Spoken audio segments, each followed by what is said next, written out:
ஒரு தேர்ந்த பொறுப்புமிக்க கலைஞர்களை பாராட்டுகிற ஒரு நிகழ்வை கூட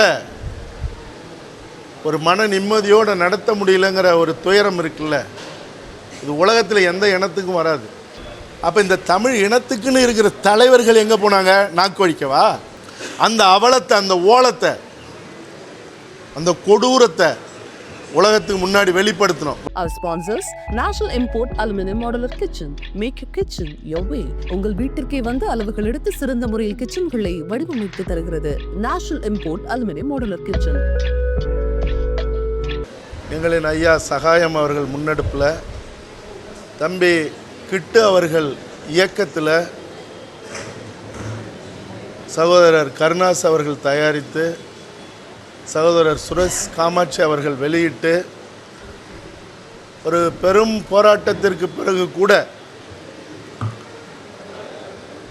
நம்ம கிராமத்தில் சொல்கிறது போல் ஒரு பிரசவமாக கொண்டு வர முடியாத ஒரு கையறு நிலையில் இறுதியாக ஓடிடி தளத்தில் கொண்டுட்டு வந்து உலகம் முழுக்க ஒரு பேரதிர்வை ஏற்படுத்திய சல்லியர்கள் படத்தினுடைய நடிப்பு கலைஞர்கள், தொழில்நுட்ப கலைஞர்களுக்கான இந்த பாராட்டு நிகழ்வில் பங்கெடுத்து கொண்டிருக்கிற பெரும் மரியாதைக்குரிய, பேரன்பிற்குரிய எங்களுடைய தாய் தமிழ் உறவுகள், ஊடகத்தினர், உங்கள் அனைவருக்கும் வணக்கம். அது இந்த நிலைங்கிறது இருக்குல்ல, ஓடிடியில் இந்த படத்தை கொண்டுட்டு வந்ததாக இருக்கட்டும், அதை முழுமையாக கொண்டுட்டு போகாத நிலையாக இருக்கட்டும், அதுக்கப்புறம் ஒரு பொறுப்புணர்வோட ஒரு தேர்ந்த பொறுப்புமிக்க கலைஞர்களை பாராட்டுகிற ஒரு நிகழ்வை கூட ஒரு மன நிம்மதியோடு நடத்த முடியலங்கிற ஒரு துயரம் இருக்குல்ல, இது உலகத்தில் எந்த இனத்துக்கும் வராது. மின்சாரத்தை துண்டிக்கிறது, அதுக்கப்புறம் இது எதாச்சும் நடந்ததா இல்லாட்டி போனால் என்னன்னு கூட தெரியல, இந்த ஒளி வாங்கி பிரச்சனை, இதெல்லாம் ஆந்திராவிலேயே கர்நாடகத்திலே இதெல்லாம் நடந்துருமா? 50,000 ஆண்டுகள் வரலாறு கொண்ட எங்களுடைய தமிழினம்னு சொல்லிக்கிற இந்த இனத்தில் தான் இந்த ஈனமானம் கட்ட செயல்கள்லாம் நடக்குது. இது எப்பயாவது முடிவுக்கு வரும் இந்த காலகட்டத்தில் அப்படின்னா அதுக்கும் வழி இல்லை. இங்கே முடிவுக்கு வர்றதுக்கான சூழலே இல்லை. ஏன்னா வீரத்தோடையும் அறத்தோடையும் இந்த பூமி பரப்பில் கடந்த இந்த ஒரு நூற்றாண்டுக்குள்ளே ஒரு அரசு இருந்ததுன்னா அது எங்களுடைய தாய்க்கும் தாய் மொழிக்கும் சமமான எங்களுடைய தமிழீழ தேசிய தலைவர் மேதகு பிரபாகரன் ஆண்ட அந்த ஈழ அரசு தான்.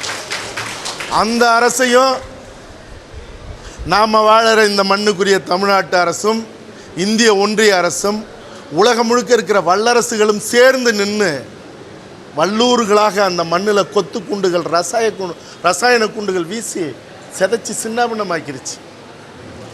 அந்த வழியை, அந்த வரலாற்றை நாங்கள் எப்படியெல்லாம் வாழ்ந்தோம் அந்த ஈழ மண்ணில் அப்படிங்கிற அந்த ஒரு உன்னதமான நிகழ்வுகளை தாங்கின ஒரு சல்லியர் படைப்பை இன்னைக்கு கொண்டுட்டு வந்து எந்த இடத்துலையும் நினச்ச மாதிரி அதை கொண்டுட்டு போய் சேர்க்க முடியலங்கிறது தான் இங்கே கொடுமை. இந்த படத்தை வெளியிடுறதுக்காக சகோதரர் சுரேஷ் காமாட்சி அவர்கள் பிரசாத் லேபில் போட்டுட்டு தேட்டர் லிஸ்ட்டை என்கிட்ட சொல்கிறாரு. இரவு 8 மணிக்கு சொல்கிறாரு. 26 தேட்டரு, அதுவும் ஒரு காட்சி தான் கொடுக்குறாங்க. என்ன செய்கிறதுன்னு தெரியல. தேட்டரில் வெளியிடுற காசு உட்பட ஒரே ஷோ கொடுத்து ஒரு ஷோ கூட ஆள் வரலன்னு மறு ஷோவே கேன்சல் பண்ணிடுவானுவா? அது ஓடிடி தளத்துக்கு கொடுக்குறதா இல்லை தேட்டரில் ரிலீஸ் பண்ணுறதா? இதை யாருக்கிட்ட சொல்லி இதை வெளிப்படுத்தன்னு தெரில. நாளைக்கு வெளியிடுன்னு சொல்லியாச்சு, ஆனால் தேட்டர் லிஸ்ட் இப்போ தான் வந்திருக்கு அப்படின்னு அவர் சொல்கிறார். என்கிட்ட கூப்பிட்டு கொஞ்சம் வர முடியுமா, ஒரு 20 நிமிஷத்தில் வர முடியுமாங்கிறாரு. நான் என் நண்பரோட வெளியே முக்கியமான விஷயத்துக்கு போகிறதா இருந்ததை உடனே கேன்சல் பண்ணிவிட்டு பிரசாத்துக்கு அந்த அவலத்தை, அந்த ஓலத்தை அந்த கொடூரத்தை உலகத்துக்கு முன்னாடி வெளிப்படுத்தி அடுத்த நாள் அது ஓடிடியில் வந்தது. உலகம் முழுக்க இருக்கிற தமிழர்கள் பார்த்தார்கள். முடிஞ்ச வரைக்கும் முழுமையெல்லாம் கொண்டுட்டு போய் சேர்த்ததெல்லாம் சொல்ல முடியாது. அது வெற்றியா அப்படின்னா வெற்றி இல்லை, தோல்வி தான். அது சல்லியர்களுக்கான தோல்வி அல்ல, 12 கோடி தமிழர்களுக்கான தோல்விங்கிறத இந்த மானங்கட்ட இனம் இனியாவது உள்வாங்கணும். எங்களுடைய வரலாற்றை, எங்களுடைய வீர காவியத்தை ஒரு படைப்பாக செஞ்சு நாங்கள் ஆந்திராவில் எடுத்துகிட்டு போய், கர்நாடகத்தில் எடுத்துகிட்டு போய், மராட்டியத்தில் எடுத்துகிட்டு போய், டெல்லியில் எடுத்துகிட்டு போய் எங்கள் படத்தை நாங்கள் வெளியிடுறோன்னு சொன்னோமா? எங்களுடைய தமிழ்நாட்டில் எங்களுடைய வரிப்பணத்தில் இயங்குகிற, நாங்கள் கொடுக்குற காசில் தியேட்டர் நடத்துகிற, அதில் கொள்ளையடித்து எங்கெங்கேயோ உலகம் பூரா தொழில் நடத்துகிற இங்கே இருக்கிற அந்த நிறுவனங்கள், திரையரங்கு நிறுவனங்கள், அவன் தமிழன் இல்லையான்லாம் நாங்கள் பார்க்கறதில்ல. அதுக்கப்புறம் தான் தெரியுது இதை எவன்லாம் மறுத்தானோ அவன்லாம் தமிழன் இல்லை. ஆனால் அவன் கொள்ளையடிக்கிற கூடாரங்கள் எதுன்னா தமிழ்நாட்டில் இருக்குது. இதை இன்னும் எவ்வளவு காலத்துக்கு வேடிக்கை பார்க்கறது? இந்த படைப்பில் என்ன சொல்லப்பட்டது? இந்த படைப்பு தப்பான படைப்பா? உங்களை நெகிழ வைக்காத படைப்பா? பகை வைக்கும் அருள்வாய் நன்னெஞ்சேங்கிற அந்த தமிழ் இனத்தினுடைய கூற்று உலகத்தில் எங்கேயுமே இல்லை. எதிரின்னா அடி, எதிரின்னா அழி, உரு தெரியாத ஆக்கு. இதுதான் உலக மரபு. போர்க்களத்திலேயா இருந்தாலும் சரி, எதிரிக்குமான இருந்தாலும் சரி.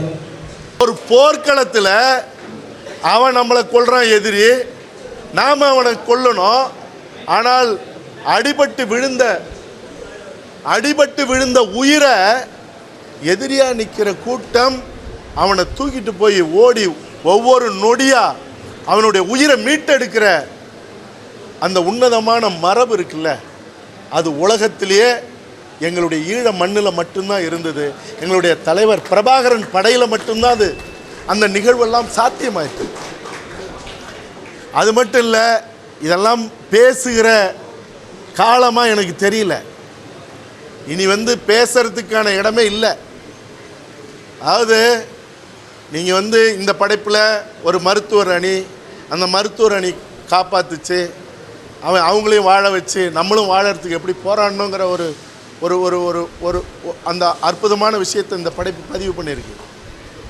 நீங்கள் முள்ளிவாய்க்கால் இறுதி யுத்தத்தில் 50க்கும் மேற்பட்ட தலைவருடைய தளபதிகள், 50க்கும் மேற்பட்டவர்கள் உயிருக்குயிராக தோழமையாக தோளோடு தோள் நின்று ஒன்றா உண்டு உறங்கி வியூகம் அமைத்து இந்த உலகத்துக்கு யாருன்னு சொன்ன தலைவர் பிரபாகரனுடைய படையினுடைய தளபதிகள் 50க்கும் மேற்பட்டவர்கள் எதிரி வீசின அந்த ரசாயன குண்டுகளில் அணைஞ்ச ஊதுபத்தியிலிருந்து புகை வருவது போல உடலெல்லாம் கருகி அதை உடம்பு வெடித்து அதிலிருந்து கரிய நிற ரத்தம் கசிஞ்சு அதிலிருந்து புகையாக போயிட்டு இருக்கிற அந்த உடல்களை அடுக்கி வச்சிருந்த அந்த இடத்த தலைவர் அவர்கள் பார்வையிட்டு தன்னை முழுவதுமாக அடக்கி கொண்டு, சாமானியனாக இருந்தாலும் கூட ரத்தம் கொதிக்கும். இதை கேட்கும்போது கூட அவன் தமிழனாக இருக்கணும்னு அவசியம் இல்லை, அவன் மனிதனாக இருந்தால் போதும். ஆனால் அந்த தலைவன் பின்னங்கையை கட்டிக்கிட்டு அப்படியே ஒருவராக பார்த்து தன் மனசுக்குள்ளே அவர்களோட பழகுனது, அவங்க தன்னோட நின்னது, இப்போ இல்லாத போனது அப்படிங்கிற அந்த மனநிலையில் அப்படி கடந்துட்டு வரும்போது அவர்கிட்ட பக்கத்தில் சொல்லப்பட்ட ஆலோசனை என்ன தெரியுமா? எதிரினுடைய கூடாரங்கள், எதிரிகளுடைய வீடுகள், முக்கியமாக கொழும்பு முக்கியமான இடத்தெல்லாம் மனித வெடிகுண்டுகளாக நம்மளுடைய போராளிகள் நிற்கிறாங்க. நீங்கள் தலை அசைச்சா போதும், ஒத்த நொடியில் மொத்த யுத்தத்தையும் நிறுத்தலாம் அப்படின்னு சொன்னபோது அவன் எந்த மனிதனாக இருந்தால் கூட அவன் வீரனாக இருக்கணும், போராளியாக இருக்கணுங்கிறதுல எவனாக இருந்தாலும் உடனே அழி, நம்மளுடைய இனத்தை, நம்மளுடைய மீதம் இருக்கிற உயிர்களை காப்பாற்றுன்னு தான் சொல்லுவான். ஆனால் அந்த தலைவன் சொன்னது, எதிரிகளும் இராணுவமும் அதிகார வர்க்கமும் தான் நமக்கு எதிரானவர்களே தவிர அவர்கள் வீட்டு குடும்பமோ, அவர்கள் வீட்டு பெண்களோ, அவர்கள் வீட்டின் குழந்தைகளோ இல்லை. அந்த வீட்டு பெண்களும் அந்த வீட்டு குழந்தைகளும் நம் வீட்டு குழந்தைகள். ஒருபோதும் அந்த குடும்பத்தை அழிக்கக்கூடாது, அந்த குழந்தைகளை கொல்லக்கூடாது. என்னுடைய சுய நினைவு இழந்தாலும், எனக்கு ஏதாவது ஏற்பட்டாலும் கூட எந்த சூழ்நிலையிலும் அப்படிப்பட்ட முடிவை எடுக்கக்கூடாது. மரபோடு இயங்குவோம், அறத்தோட சண்டை போடுவோம், எதிரியா நேருக்கு நேராக நின்று சண்டையிடுவோம். காலம் ஒரு நாள் பதில் சொல்லும். அறம் வெல்லும்னு சொன்ன உலகத்தில் ஒரு தலைவன் யாராவது உண்டா? ஆக எதிரி விழுந்தவனை காப்பாற்றின இந்த படைப்பினுடைய அந்த நாயகன் மட்டும் இல்லை, தமிழினத்துக்கே நாயகனாக இருந்த எங்கள் தலைவர் பிரபாகரன். அத்தனை தளபதிகளும் செத்து கொத்து கொத்தாக தன்னுடைய உறவுகளும் பிள்ளைகளும் சாகும்போது கூட எதிரியை மட்டும் அடிப்போன்னு சொன்னதுனால தான் நீங்கள் ராஜபக்ஷவை அந்த மண்ணில் தமிழன் அடித்து துரத்தல, ராஜபக்ஷ அரண்மனையை தமிழன் எரிக்கல, சிங்கள கூட்டம் சிங்கள இளைஞர்கள் அடித்து துரத்துனது மட்டும் இல்லை, அவர் ஓடி திருகோணமலையில் இருக்கிற கப்பல் துறைமுகத்தில் ஒளிஞ்ச அந்த நிலை இருக்க, அந்த நிலையில் அடித்து எல்லாத்தையும் கொளுத்தி விட்டு சிங்கள வீதியில் ஒரு சிங்கள இளைஞன் சொன்ன வார்த்தை, இந்நேரம் பிரபாகரன் இருந்திருந்தால் நாங்கள் நிம்மதியாக இருந்திருப்போம்னு சொன்னான். உலகம் பார்த்தது அது. அப்படி ஒரு ஆரம்பிக்க இனத்தினுடைய வீரத்தை வரலாற்றை எடுத்து எங்கள் மண்ணில், எங்கள் தமிழினத்தில், எங்கள் தமிழர் நிலத்தில் ஓட வைக்க முடியலங்கிறது இருக்குல்ல. முன்னாடி சொன்னது போல சல்லியர்கள் படத்தின் தோல்வி அல்லது தமிழினத்தின் தோல்வி. என்ன செய்யணும்? அதுக்கு என்ன செய்யணும்? ஒரு அரசாங்கம் என்ன செய்யணும்? இப்படிப்பட்ட திரையரங்கு உரிமையாளர்கள் இருந்தால் உடனடியாக அவர்களுடைய உரிமையத்தை ரத்து செஞ்சிருக்கணும். செஞ்சாங்களா? செய்யல. ஏன் செய்யல? இந்த இனத்துக்கான அரசாங்கம் இருந்தால் அது செஞ்சிருக்கோம். அதான அர்த்தம். அதில் துடிச்சிருக்கும்ல. சுரேஷ் காமாட்சி கூப்பிட்டவுடனே நான் ஏன் ஓடணும்? இவ்வளவு நடந்ததுக்கு அப்புறம் சகாயமையை ஏன் இந்த விழாவை நடத்தணும்? இனியாவது சூடு சொரணை இந்த இனத்துக்கு வருமாங்கிற ஒரு தவிப்பும் கவலையும் தான். இப்போ என்ன செய்யணும்? இந்த இனத்துக்கான அரசை உருவாக்கணும். சரி, இனத்துக்கான அரசு இந்த எங்களுடைய கலை கலாச்சாரம் பண்பாடு வரலாற்றை காப்பாற்ற முடியாத நிலை இருக்கட்டும். அப்போ இந்த தமிழ் இனத்துக்குன்னு இருக்கிற தலைவர்கள் எங்கே போனாங்க? நாக்கு வழிக்கவா? என்ன செஞ்சுருக்கணும்? ஒரு 100 பேர், ஒரு 500 பேர், இல்லை ஒரு 50 பேர் அவன்கிட்ட போய் என்னன்னு கேள்வி கேட்டிருந்தா அவன் அடுத்த நொடிய 500 திரையரங்கு கொடுத்துருப்பானா? அப்படி அவன் கொடுக்க முடியலன்னா உனக்கு என்னடா இங்கே வேலை அப்படின்னு ஒரு உச்சமாக ஒரு குரலை எழுப்பியிருந்தா, அதையும் தாண்டி அவன் கொடுக்கலன்னா உனக்கு இங்கே என்னடா வேலை, உடனே அப்புறப்படுத்துகிறான்னு அவனை அப்புறப்படுத்துகிற வேலையை தொடங்கியிருந்தால் இவனை மாதிரி இருக்கிறவன்லாம் என்ன செஞ்சுருப்பான்? அப்போ யாரோட குற்றம் இது? இந்த இனத்துக்குன்னு இருக்கிறேன்னு சொல்கிற தலைவர்கள் என்ன செஞ்சாங்க? இந்த இனத்தை காக்கிறதுக்காக போராட்ட களத்தில் நின்றவங்கெல்லாம் என்ன பண்ணாங்க? நான் தான் அன்னைக்கே சொன்னேன், எல்லாரும் தயாருன்னா போய் அவன்கிட்ட நிற்போன்னு. யாரும் அதை பற்றி பேச்சே இல்லை. ஆனால் இதே நிலை நீடிக்குங்கிறதுலாம் இல்லை. எல்லா காலத்திலும் இப்படியே தமிழினம் இருந்துடணும்லாம் சொல்ல முடியாது. ஏன்னா ஜல்லிக்கட்டுக்கு இங்கே சொல்லிவிட்டு தான் அவனியாபுரத்துக்கு வாடிவாசலில் போய் நின்னோம். மொத்தம் ஒரு 25 பேர் தான். கத்திப்பாராவில் நின்னதும் 25-30 பேர் தான். இதே நிலை தொடர்ந்தால் இவர்கள்ட்ட போய் கேள்வி கேட்குற வேலையெல்லாம் இனி தமிழினம் கேட்கக்கூடாது.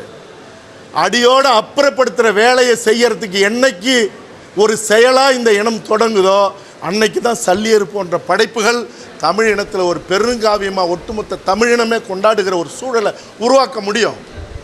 ஏன்னா சல்லியர் தொடங்கிருச்சு. ஏற்கனவே அவர் மேதகு படம் எடுத்தார். ஒரு அற்புதமான ஒரு தொழில்நுட்ப கலைஞன், தமிழ் உணர்வுள்ள கலைஞன். இந்த படைப்பில் பங்கெடுத்த அத்தனை பேருமே ஒரு உள்ளுணர்வோட ஒரு ஆத்மார்த்தமாக அந்த படைப்பை செஞ்சாங்க. நான் முன்னாடி சொன்னதான், சந்திரக்காடு செஞ்சேன், முந்திரிக்காடு செஞ்சிட்டேன். அடுத்தது நான் வன்னிக்காட்டுக்கு தான் வரேன். வன்னிக்காட்டின் படைப்புகளை எடுத்து நாங்கள் நினச்ச மாதிரி தமிழ்நாட்டில் மட்டும் இல்லை, உலகம் பூரா அதை நாங்கள் வெளியிட தான் போகிறோம். அப்படியான சிக்கல்கள் வந்தால் அது அதிகார வர்க்கமாக இருந்தாலும் சரி அல்லது திரையரங்கு கூடாரங்களாக இருந்தாலும் சரி, எங்களுக்கு இடம் இல்லைன்னா இங்கே எவனுக்கும் இடம் இல்லைங்கிற ஒரு நிலையை உருவாக்குவோம். அத்தனை பேருக்கும் வாழ்த்துக்கள். இந்த விழாவை முன்னெடுத்த ஐயா சகாயம் அவர்களுக்கு எங்களுடைய நெகிழ்ந்த நன்றிகள். நன்றி, வணக்கம்.